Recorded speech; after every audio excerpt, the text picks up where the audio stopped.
orqanlarda yerləşir və həşəratlar trakeyalar vasitəsilə tənəffüs edir. Akciyərlər isə akciyərlər hansı heyvanlarda,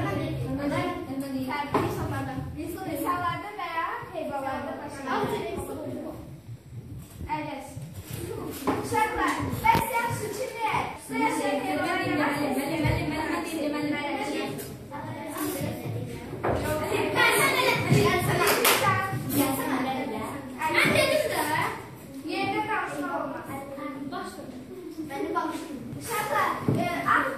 akciğerler heyvanlarda, həşəratlarda, ümumiyyətlə bütün canlılarda mühüm yer tutur.